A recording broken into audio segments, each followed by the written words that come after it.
ترکیب نوت‌های سیاه، چنگ و دولاچنگ. صفحه 32.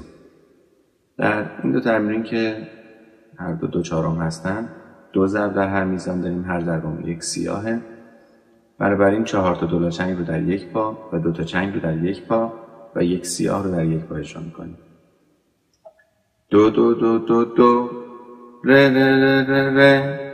این تم از دو شروع میشه تا فا میره، دوباره برمیگرده.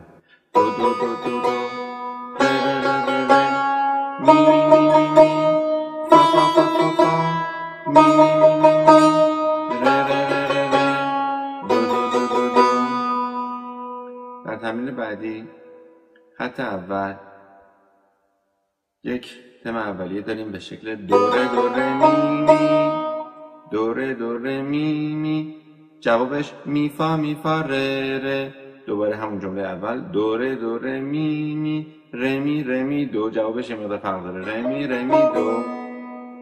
تکرار که شد در خط دوم از فا شروع میکنیم، میگیم فا فا می می ره می می. جواب فا می ره. دوباره همون سوال از یه پرده پایین‌تر، سوال و جواب در اصل یه پرده پایین‌تر تکرار میشن. می ره دو دو ره می ره دو.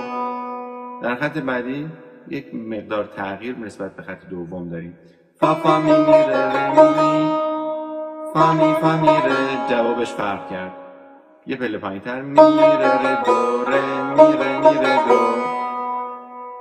و در خط آخر یک جمله گذر بر شو داریم به شکل دو ره می فا راست چپ ره می فا سول، که از ره به می یک حرکت میکنیم.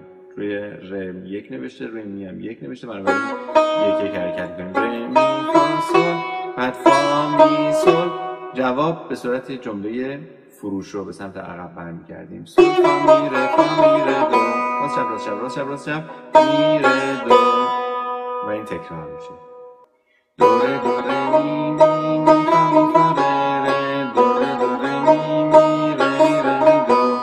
دو ره می می می فا ره ره. دو ره می می ره دو. فا می می ره می فا می ره دو. دو ره می دو. فا می می ره می فا می ره دو. دو ره می دو. دو ره می فا سول فا می سول. سول فا می ره دو می ره دو.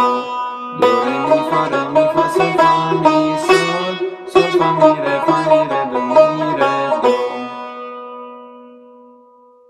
این تمرین رو با سرعت 75 اجرا میکنیم.